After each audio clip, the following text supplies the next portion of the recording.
그 사이에 거래소도 지금 쌍끌이 매도로 돌아섰습니다. 오늘 결과적으로 현선물 나란히 외국인 기관의 쌍끌이 매도 물량 출회되고 있는데 수급 분석하겠습니다. 하이투자증권의 이청환 부장입니다. 안녕하세요. 네, 안녕하세요. 네, 오늘 수급 전반 먼저 봐주세요. 네. 오늘 이제 그 전인 미증시가 이제 급락세가 나타났고요. 나스닥이 4% 넘게 빠진 모습들이 우리나라로 이제 같이 분위기가 연결이 좀 되는 모습이고요. 뭐 이유야 뭐 많이들 아시겠지만 아마존과 애플의 실적 이슈가 이제 문제가 됐었고, 오늘 상해 증시랑 일본 증시가 휴장입니다. 그래서 우리 아시안에서는 거의 우리나라만 열리게 되는데, 그래서 요 피해를 사실 우리나라만 좀 받고 있는 모습인데, 지수의 움직임 자체는 또 예상보다는 선반을 하는 모습이고, 장 초반에는 외국인들이 선물 쪽에서 매수를 출발을 했는데, 지금 현재는 지금 매도로 좀 다시 바뀌면서 장 초반 9시, 10시 이후로 조금 밀리는 모습이지만은 삼성전자라든가 아니면 삼성전기라든가 뭐 현대 기아차, 기아 현대차 이런 대형주 쪽에서 지수를 좀 방어해주는 그런 모습들이 나타나고 있습니다. 그래서 시장 예상보다는 우리 증시가 지금 잘 버티고 선방하고 있다라고 그렇게 보여지고요. 이번 주 FOMC까지는 좀 관망하는 흐름세는 계속 이어질 거라고 좀 보고 있고, 예상보다 좀 잘 버티고 있기 때문에 미증시가 이제 그 반등세가 나타났을 때 우리 증시의 반등세 좀 강하지 않나 그렇게 생각이 들고, 외국인들이 지금 양시장 매도하고 오늘 연기금과 투신에서 저가 조금 하고 있고요. 외국인에서 이제 지난주에 금요일말에 외국인이 풋을 매도하고 콜을 좀 계속 사고 있었는데, 오늘 약간 풋을 조금 삽니다. 그래서 이런 부분들은 다소 좀 흐름직하지만, 지난주까지 외국인들이 그 풋에서 옵션에서 콜을 좀 상당히 좀 많이 산 모습들이 중간에 포착이 됐거든요. 그래서 예전과 좀 다른 모습이라서 파생 쪽에서는 대체로 최근에 상방으로 좀 베팅하고 있기 때문에 우리가 조정을 받더라도 조정은 상당히 제한적일 거다 그렇게 보고 있습니다. 그러면은 코스피부터 확인하겠습니다. 어떤 쪽 리스트 볼까요? 네, 그래도 외국인 매수하는 종목들 살펴보겠습니다. 외국인 사는 종목이요. 가장 많이 사고 있는 종목은 LG화학 135억 원 매수 보여주고 있습니다. 오늘까지 LG화학은 3거래일 연속해서 상승세 이어가고 있는 모습이고요. 이어서 기아 있습니다. 셀트리온, 대한전선, 한국항공우주, LG전자, 삼성 SDS 종목 사이즈가 좀 작아지면서 들쭉날쭉합니다. 어떤 기준선이 있을까요? 네, 항공 우주라든가 이런 쪽 보면은 하나 에어로스페이스 이런 종목들이 장 초반보다 매수 종목들 상위에 올라왔고요. 윤석열 정부에서 한미 상호 국방 조달 협정을 추진한다는 얘기 나오면서 가뜩이나 이제 실적도 좋고 최근에 이제 수주도 모험선들이 있는 항공 방산주들인데, 이제 항공 우주라 LIG 넥슨 같은 경우가 이제 일체 신고가 같고요. 가장 부진했던 하나 에어로스페이스도 오늘 좀 강한 상승세가 나타나고 있다는 게 좀 특징이고, 실적 좀 잘 만들고 있는 기아라든가 만도 같은 경우도 오늘 좀 매수세가 좀 들어왔는데, 만도는 초반보다는 매수세가 좀 약해진 모습이고, LG화학도 실적 예상보단 잘 나왔죠. 그래서 4거래 연속 상승세가 나타났고요. 최근에 하락장에서 그래도 바이오 쪽이 선방하고 있는데, 거기 중심에는 셀트리온이 있는 것 같습니다. 워낙 많이 빠졌기 때문에 전저점을 지지하는 반등이 나왔고 4일 연속 반등세가 나타나는 흐름이고요.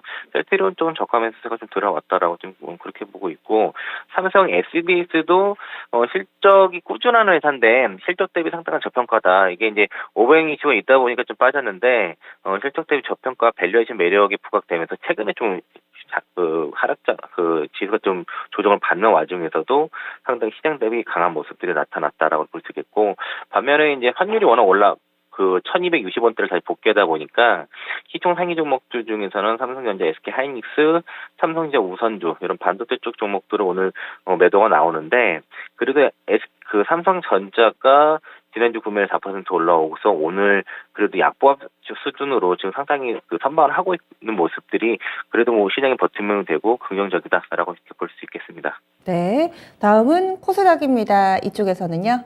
네, 코스닥도 외국인 매수 쪽 보겠습니다. 외국인 포지션 주목하고 있습니다. 가장 많이 사고 있는 종목은 펄어비스네요. 펄어비스. 오늘 재차 좀 다시 밀려 내려가고 있는 모습인데 외국인 쪽에서는 이틀 연속해서 매수 들어오고 있습니다. 50억 정도 사들이고 있는데 여전히 주가는 2% 정도 마이너스권입니다.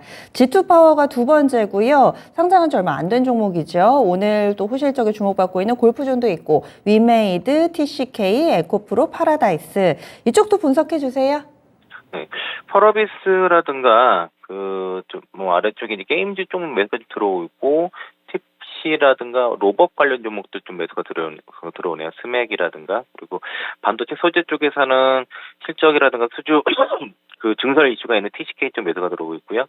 위메이드 뭐 고점 대비해서 반토막 이상 났는데 이거 저가 매수가 좀 들어오는데 이쪽은 지금 워낙 낙폭과대 구간에 들어갔기 때문에 자연적으로 자율반등이 좀 나올 수 있는 구간이라고 좀 예상이 되고 어니서프라지 나온 그 골프존 같은 경우 오늘 시장 대비 가장 그 강한 흐름이 있습니다. 그 역대 분기 실적을 달성을 했기 때문에 그래서 피크아웃에 대한 우려가 좀 있음에도 불구하고 지금 그걸 넘어서는 거의 그 컨셉을 뚫어버린 그런 실적이 나왔기 때문에 가장 강한 모습이라서 저는 좀 아직은 좀 더 볼 수 있지 않겠냐. 정고점에 18만 원, 19만 원 정도 18만 9천 원 이 정도까지는 추가적인 좀 반등이 가능하다라는 입장이고요.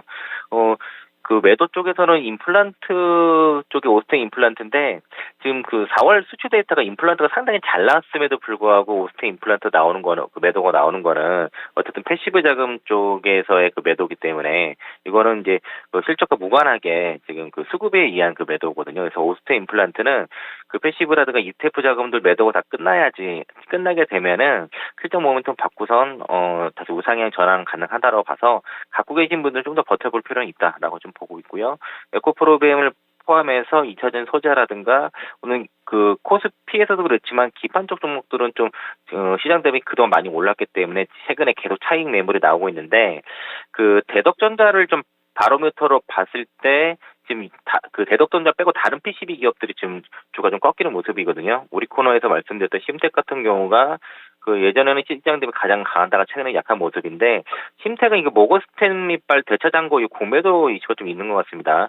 지분 7.33% 신고 이후에 그날부터 계속 공매도를 하고 있는데 지분의 3% 가량이 대차장고로 있는 상황이어서 그 물량을 다 털어내야지 아마 그 주가 상승 가능할 것 같고요. 지금 실적 기준으로는 워낙 뭐 밸류가 싸기 때문에 충분히 지금 심텍 같은 경우 매수해도 되고 기존 목표 계속 유지하는 전략으로 의견 드리겠습니다. 네, 그러면 추천주 알아보겠습니다. 오늘은 그 바이오 플러스라는 필러 기업을 말씀 좀 드리겠고요. 동사는 그 히알루론산 제품을 운영으로 해가지고 이런 그 필러라든가 아니면 유착 방지제 그리고 관절 조직 수복제라든가 이런 것들 만드는 그 의료 기기 그러니까 의료 회사인데요. 그 이런 그 특히 히알루론산 이 필러가 연평균 거의 71% 정도 성장이 좀 하고 있는 상태고 작년에도 그 매출이 그 374억인데 영업이 182억 나왔습니다. 영업이익률이 무려 48%가 넘는 상황이고 이 주력 제품이 이 히알루론산 필러가 거의 거의 역대급 성장을 계속 하고 있는 상황이라서 이게 지금 그러한 이유가 일단 동사가 이제 그 프리미엄 시장이 주로 타겟을 하고 있거든요. 원래 이 필러 시장이 경쟁 심화로 해서 필러 가격이 하락 추세임에 불구하고 이 프리미엄 시장을 타겟으로 해서 그 ASP가 상당히 높은 기업입니다. 이게 그 특히 이제 동사가 갖고 있는 이 히알루론산 필러가 그 안에 이제 들어가는 그 첨가제 이게 지금 잔여 물량이 기존 제품보다 1000분의 1 수준으로 그 적다 그러거든요. 그걸 가교제라고 하는데 이 가교제가 많으면은 어떤 부작용을 일으킬 수 있는데 그 1000분의 1 수준으로 그 적다라고 좀 얘기를 하고 있어서 이게 지금 필러 시장에서는 게임 체인저가 될 수 있다라는 지금 전망이 나타나고 있고요. 지금 리오프닝으로 인해서 지금 필러 시술이 좀 늘어날 수 있다라고 지금 얘기를 하고 있고 실외 마스크 의무화 폐지 이슈는 어떤 비성형 시술 건수가 늘어날 수 있다라고 봤을 때는 또 그 동사의 수혜가 예상이 되고 이 히알루론산이 이 필러 시장의 91%를 좀 차지하고 있거든요. 그래서 그 시장의 독보적인 경쟁력을 갖고 있는 바이오 플러스한테는 좀 수혜가 될 수 있다라고 보고 있고 그 중국 사업이 이제 동사가 이제 굉장히 크게 진행하는 것들이 있는데 중국 산업의 진척도에 따라서 지금 밸류에이션 상향 얘기도 좀 있는 상황입니다. 그래서 최근에 주가 잘 가다가 시장 조정에 의해서 조정이 좀 나타났는데 저가에서 자리를 보고 있고요. 올해 영업이익 284억에 내년은 327억 정도로 보고 영업이익률도 올해도 50%를 육박하는 그런 성장세가 나타났기 때문에 목표가는 대략 33,000원 정도 좀 보고 있고요. 현재 28,000원 이하에서는 충분히 매수 가능하고 손절가는 25,000원 드리도록 하겠습니다. 네. 목표 주가는 얼마로 주셨죠? 네, 33,000원. 33,000원. 예, 알겠습니다. 고맙습니다. 네, 고맙습니다. 네, 이제 마스크도 벗고 좀 더 미용에 좀 더 관심이 가는 그런 시기가 됐습니다. 그래서 필러라든지 이미용 관련해서 좀 보자 이런 의견 상당히 많습니다. 바이오 플러스 관련된 기업이고요. 현재 주가가 27,750원인데 28,000원 이하에서는 사봐도 좋겠다라는 의견입니다. 목표 주가 33,000원에 손절 라인이 좀 타이트합니다. 25,000원 기억해 주세요. 지금까지 수고 바라봤습니다.